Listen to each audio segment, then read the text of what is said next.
열왕기상 1장 40절에서 53절까지입니다.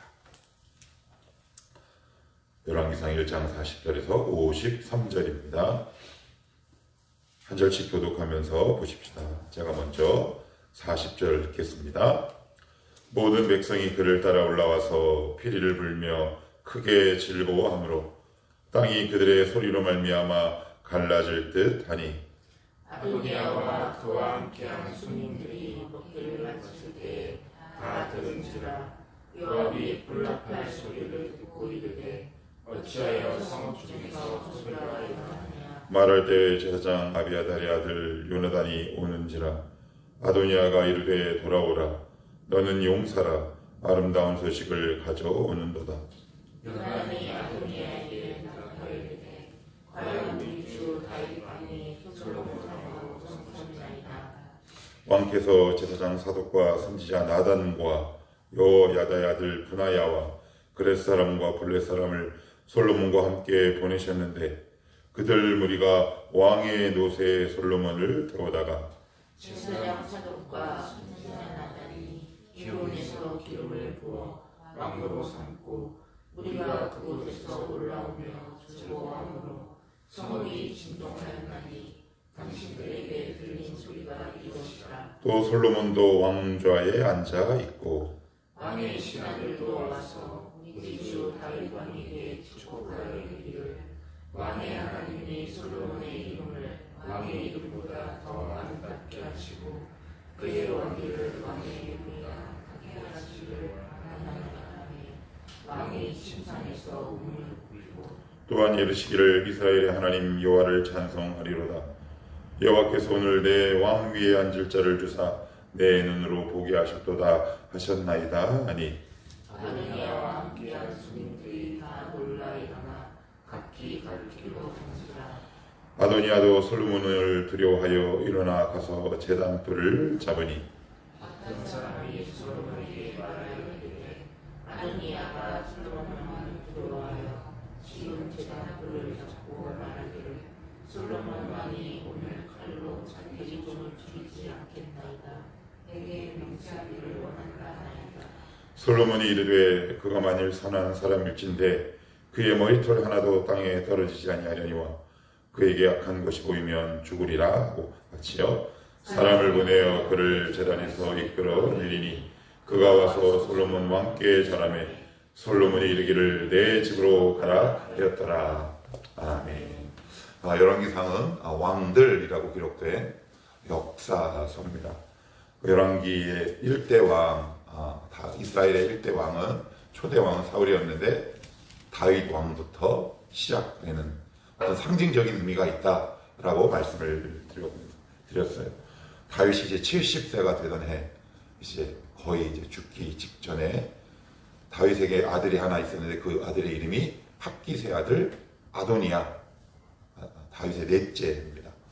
섭섭하게 한 일이 전혀 없었다 그랬어요.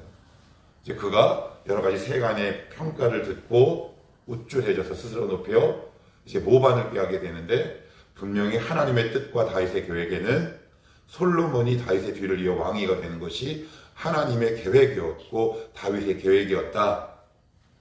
그런데 그를 추종하는 몇몇의 무리들 아비아달, 특별히 그 가운데에서도 요압이라는 아주 실세인 요압 장군과 함께 이제 왕위에 오르려고 합니다. 근데 그 소식을 들은 이제 반대 세력, 그 모의에 가담하지 않은 사람들이 있었는데 그게 누구냐? 브나야, 나단, 사독, 그렛과 블렛 사람. 이제 그 소식이 밧세바에게 들려오니까 밧세바가 다윗 왕에게 가서 이제 청원을 합니다. 이런 지금 일이 벌어지고 있는데 왕이 어떻게 하면 좋겠습니까? 그랬더니 다윗이 뭐라고 지시하냐면 여러 가지 긴급한 상황임에도 불구하고 기름을 부으라고 말씀을 드렸어요. 기름. 그래서 어제 우리는 늘 급한 일을 쫓아가는 존재겠죠. 급한 일만 쫓아가서는 우리 시간을 제어할 수 없습니다. 시간의 제약 아래 다 있지요. 그래서 더 속기 쉬워요. 긴급한 일도 중요하고 중요한 일도 중요하고 긴급하고 중요한 일도 중요합니다. 그런데 다윗은 정말 중요한 일을 먼저 했습니다. 신앙인으로서 왕으로서의 정체성을 세우는 일, 우선순위에 대한 분명한 확신이 있었던 사람이었다. 그리고 나서는 이제 또 시간이 계속 흐르고 있는데 이제 40절에 보시면 이제 이렇게 돼요. 드디어 이제 솔로몬이 왕위에 등극을 합니다. 그냥 있어서는 안 되겠거든요. 이미 반대 세력은 아도니아를 왕으로 세우네 마네 그런 일들이 있으니까 이제 다윗의 명을 받은 사람들이 솔로몬을 왕을 세웁니다. 그랬더니 어떤 일이 일어나느냐? 40절에 보시면 모든 백성이 그를 따라 올라가서 피리를 불며 크게 즐거워했다. 이게 뭐 대단한 거라. 크게 즐거워했어요. 그런데 한번 생각해 보십시오. 크게 즐거워해요. 백성이 즐거워하죠. 그러면 누군가의 즐거움, 백성들의 즐거움의 이 소리가 아도니아에게는 즐거움의 소리일까요? 공포와 두려움의 소리예요. 그래서 50절에 이렇게 적혀 있어요. 50절 한번 읽어봅시다. 시작. 아도니아도 솔로몬을 두려워하여 일어나 가서 제단불을 잡으니 그래요. 왜 백성들에게는 기쁨의 소리가 아도니아에게는 두려움의 소리가 됐습니다. 많은 사람들에게는 축제의 소리가 왜 아도니아에게는 공포의 소리가 되었을까요? 그 이유는 딱 하나예요. 왜요? 그는 하나님의 의와 거룩함에서 벗어나 불의한 자리에 자리하고 있기 때문에 그래요. 한번 예를 들어봅시다. 여러분 이런 경험들 있을 거예요. 예전에는 한번 제가 청년 때인데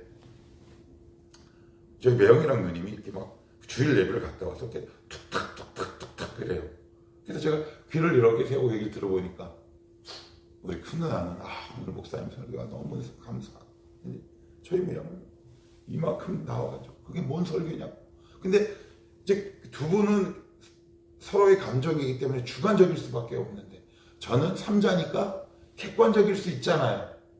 근데 이렇게 딱 보니까 거기서 편을 들어줄 수는 없어요. 그럼 큰일 나요. 근데 제 마음에는 이미 딱 판단이 섰어요.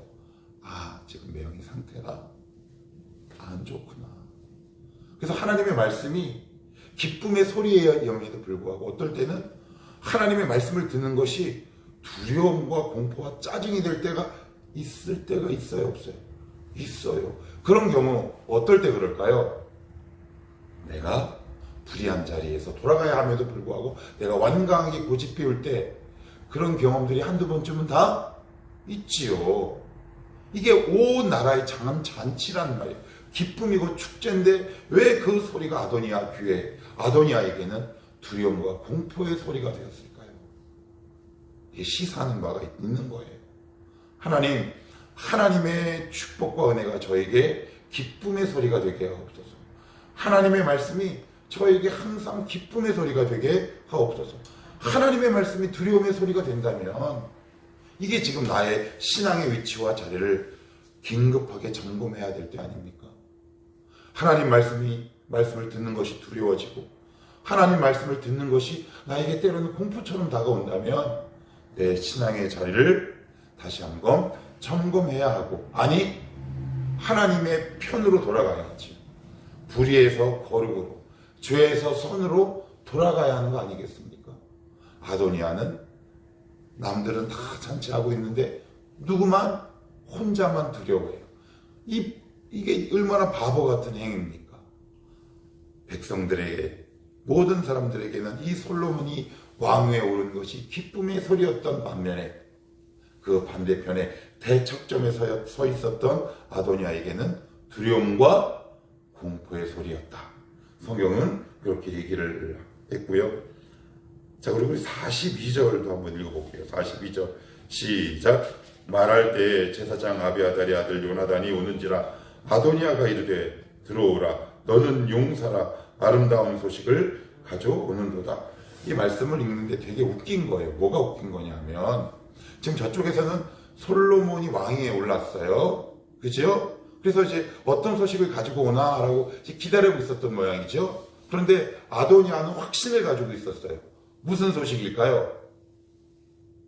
자기가 왕이 되는 걸 다윗이 인정했다라든가 착각도 유분수지.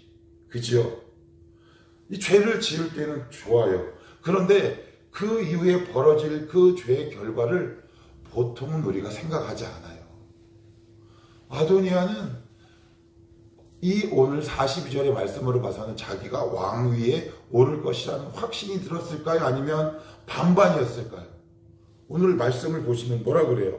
42절에 너는 용사라 아름다운 소식을 가져오는도다.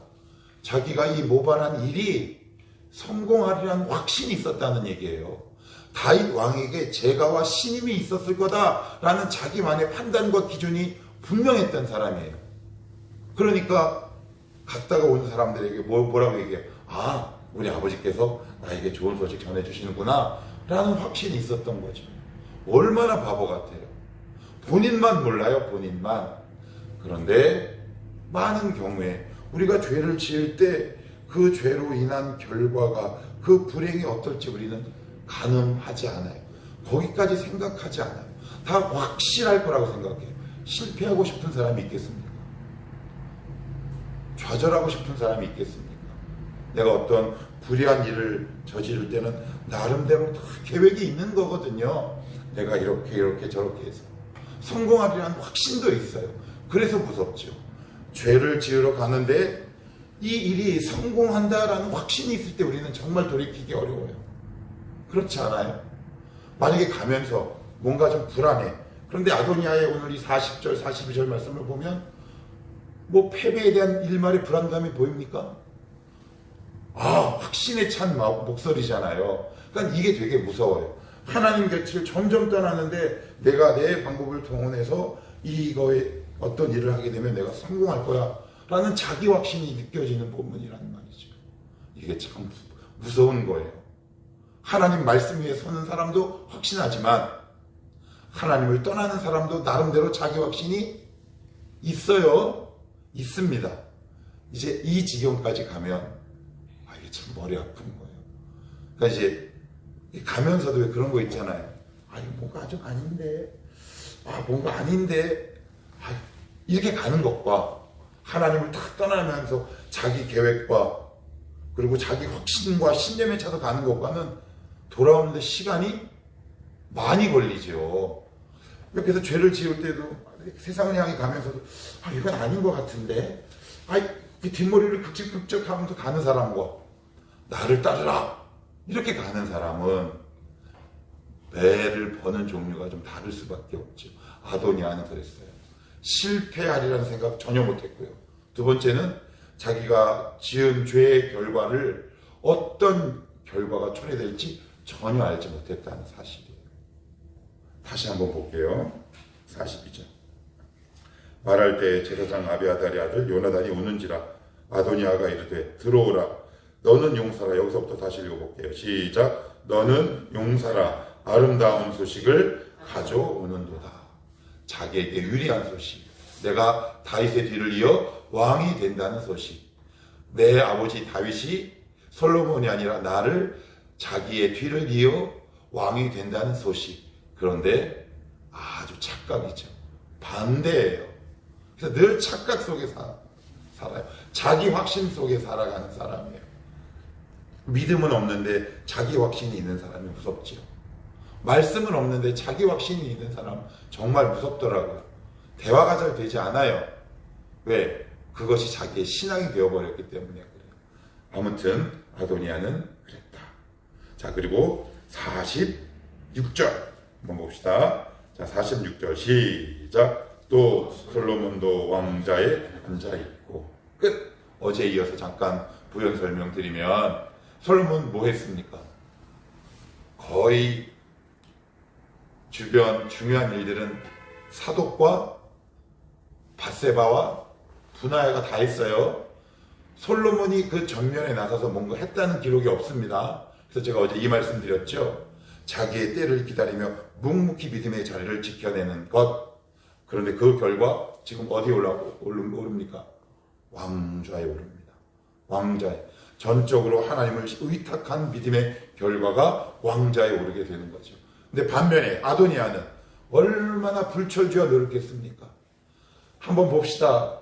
솔로몬, 아도니아는 훨씬 아도니아의 행적의 기록이 많지요. 막 사람들을 규합하고. 그런데 솔로몬은요, 했던 기록이 아무것도 없어요. 하나 있네. 왕좌에 올랐다는 기록밖에 없지요. 말씀 위에 있었거든요. 하나님의 의탁하는 자리에 있었거든요. 그것을 오늘 한 줄로 성경은 뭐라고 표현하냐면 솔로몬은 왕좌에 앉아 있고 이렇게 얘기합니다.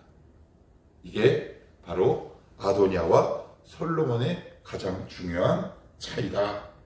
그리고 47절도 이건 제가 한번 볼게요. 왕의 신하들도 와서 우리 주 다윗 왕에게 축복하여 이르기를 왕의 하나님이 솔로몬의 이름을 왕의 이름보다 더 아름답게 하시고 그의 왕위를 왕의 위보다 크게 하시기를 원하다이다 하며 왕이 침상에서 몸을 굽히고 그래요. 왕의 신하들도 와서 그래요. 이 말이 참 놀랍고도 위대하고 아름다운 게 뭐냐면 그냥 단도직입적으로 물어볼게요. 이스라엘 역사 가운데 최고 왕이 누굽니까? 다윗이에요. 다윗이었을 때 여러분 사무엘에 보시면 영토가 가장 넓어요. 그래서 예수님 당시에 유대인들이 그리던 메시아의 나라가 어떤 나라예요? 다윗 왕이 통치하던 그 시절의 나라란 말이에요. 그러니까 전무후무한 왕이에요. 그런데 지금 왕의 신하가 솔로몬과 다윗에게 뭐라 그러냐면 다윗 왕을 뛰어넘기를 축복해요. 이게 굉장한 거예요. 이게 무슨 의미일까요? 보통은 한번 잘 생각해 보십시오. 이게 선지자 정도면 이해해요. 근데 신하면 누구의 눈치를 볼 수밖에 없어요? 다윗 왕의 눈치를 볼 수밖에 없어요. 면전하다 대고 당신보다 당신의 아들이 더 잘 되기를 원합니다 라고 얘기하는 것이 정서상 쉽지 않단 말이에요. 그런데 그 말을 들은 다윗은 또 몸을 굽히고요. 왕의 신하들은 다윗 왕과 솔로몬에게 이렇게 축복을 해요. 이게 무슨 얘기예요? 하나님, 솔로몬이 다윗이라는 과거 안에 갇히지 않게 하옵소서라는 말이에요. 예를 들어볼게요. 이재철 목사님이 100주년 기념교회를 사임하실 때 마지막 설교문 가운데 이런 내용이 있었어요. 지금부터 이 주님의 교회는 이재철이라는 목사를 초월하셔야 합니다. 저를 극복하셔야 합니다. 저를 지우셔야 더 큰 하나님의 역사를 볼 수 있습니다.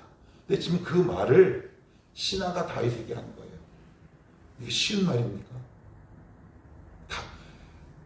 과거의 영화로움에 갇혀 있지 않겠다는 거예요.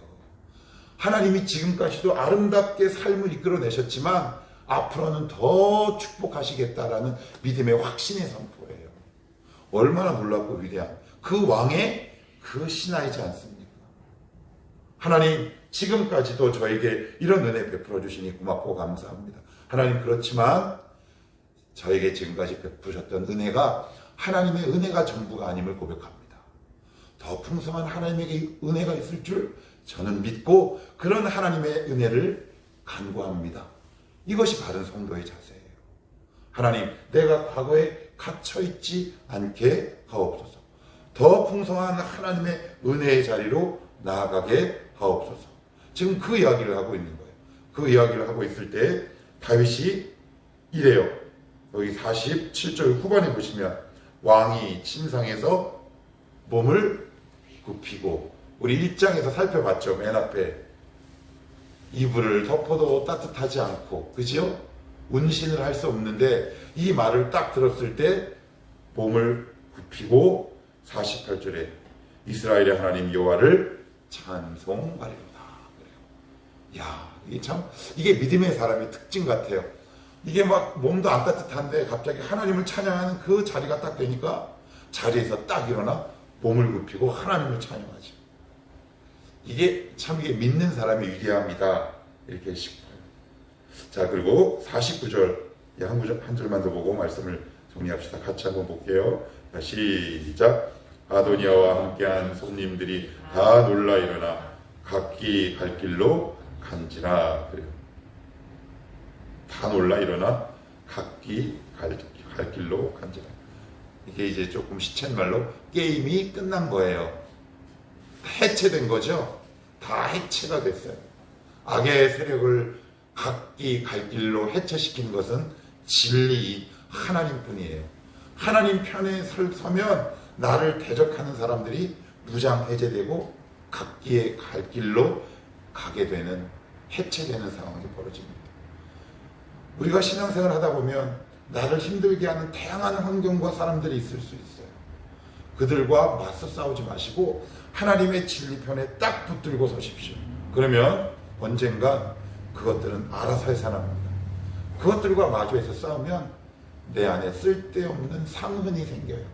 흔적만 생긴다고요. 솔로몬이 싸웠습니까? 솔로몬이 싸웠나요?